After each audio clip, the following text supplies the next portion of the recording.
নমস্কাৰ আজি মই এটা ইন্টাৰেষ্টিং টপিকৰ ওপৰত ডিসকাস কৰিম হেতু হৈছে আদাৰ ৰস বা মানে এটো জিঞ্জাৰ জুস যেটো পৃথিৱীৰ বিভিন্ন দেশলৈ এক্সপোৰ্ট হয় আৰু যেহেতু ৰ মেটেৰিয়েল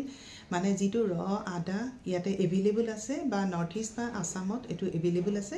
গতিকে তাৰ ওপৰত ডিসকাস কৰিম আপোনালোকে ভিডিওটো মানে শেষলৈকে চাব আৰু আপোনালোকে গম পাব যে কোন কোন দেশলৈ অলৰেডি এই প্ৰডাক্টটো গৈ আছে বা এই প্ৰডাক্টটো প্ৰসেস কৰিবলৈ ইমান মানে কষ্ট নহয় বা ইমান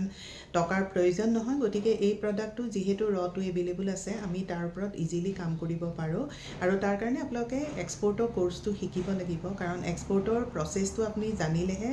মানে এক্সপোৰ্ট কৰিব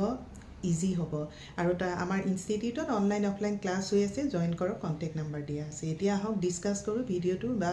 কোন কোন ফৰ্মত আদা পৃথিৱীৰ বিভিন্ন দেশলৈ মানে এক্সপোৰ্ট হয় আদাৰ ৰস যেটো লোকেলি আমাৰ ইমান ইম্পৰ্টেন্স আমি নিদিও যেহেতু আমাৰ ৰ আদাটো আমাৰ এভেইলেবল আছে কিন্তু বাহিৰত এটো বহুত ডিমান্ডেড হয় বা মেডিকেল পাৰপাস বা ফাৰ্মাচিউটিকেল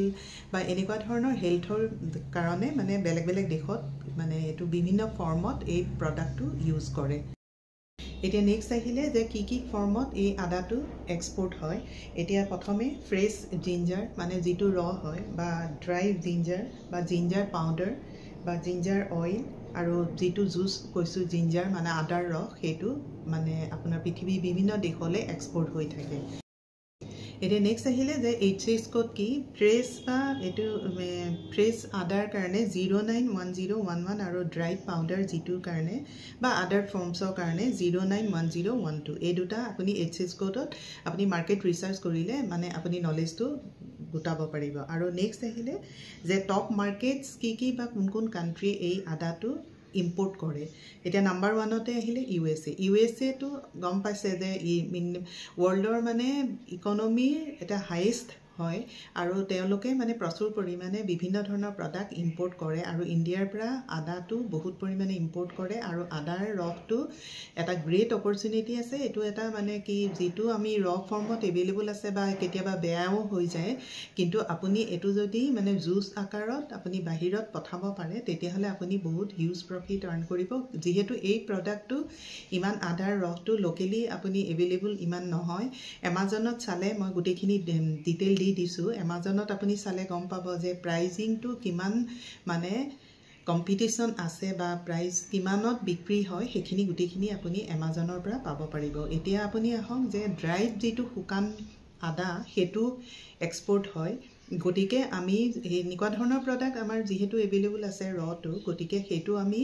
মানে প্ৰসেস কৰি আমি ইজিলি এক্সপোৰ্টৰ কাম আৰম্ভ কৰিব পাৰো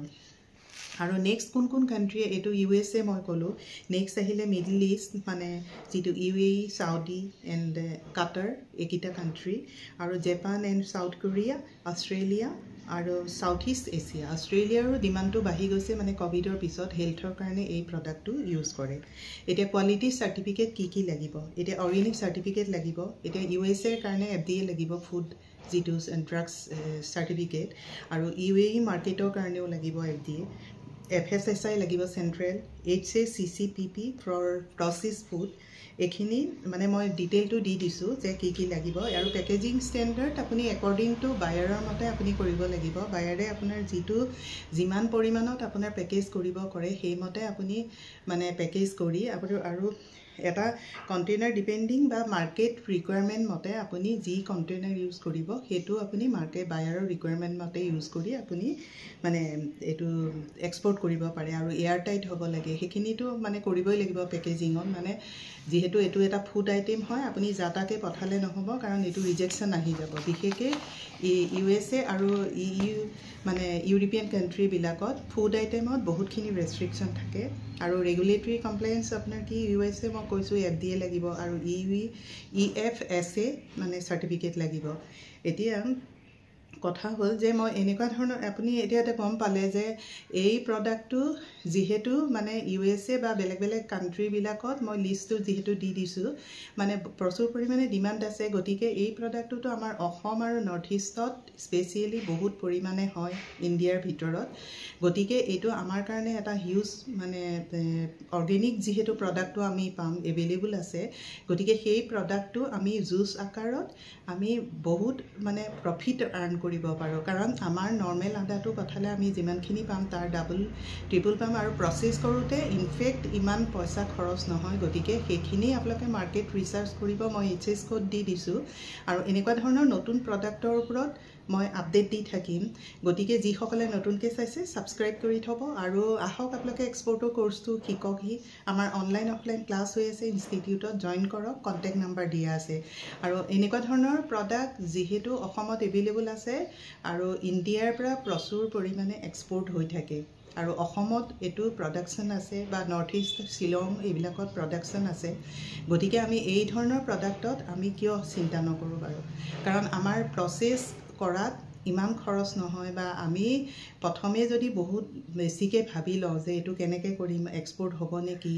বা এইটো বহুত টকাৰ প্ৰয়োজন হ'ব হাতত আপোনালোকে ইনিচিয়েলি ষ্টাৰ্টটো কৰক ষ্টাৰ্ট কৰিলে আপোনালোকে কোম্পানী ফৰ্ম কৰা মই আগৰ ভিডিঅ'বিলাকত কৈছোঁ তেনেকৈ কৰি আপোনালোকে ইজিলি আপুনি চাৰ্টিফিকেটখিনি আপোনাৰ ইজিলি ওলাই যাব কোনো প্ৰব্লেম নাই আৰু তাৰ পাছত আপুনি ষ্টেপ বাই ষ্টেপ কম পৰিমাণে আৰম্ভ কৰক আৰু তাৰ পাছত দেখিব এইখন মানে গ্ল'বেলি ইয়াৰ ডিমাণ্ড কিমান বেছি আছে আৰু এইটো কিমান গ্ল'বেল ডিমাণ্ড আছে এই মাৰ্কেটবিলাকত গতিকে লাহে লাহে আপোনালোকে এই মাৰ্কেটবিলাকত টাৰ্গেট কৰক টাৰ্গেট কৰিলে আপোনালোকে এদিন নিশ্চয় ছাকচেছফুল হ'ব আৰু যিহেতু প্ৰডাক্টটো যিহেতু আমাৰ মানে ষ্ট্ৰেংথ আছে বা এভেইলেবল আছে গতিকে সেই প্ৰডাক্টত আমি ইজিলি কাম কৰিব পাৰিম অৰ্গেনিক প্ৰডাক্ট গতিকে এনেকুৱা ধৰণৰ মই প্ৰডাক্টৰ ওপৰত এনালাইচিছ কৰি থাকিম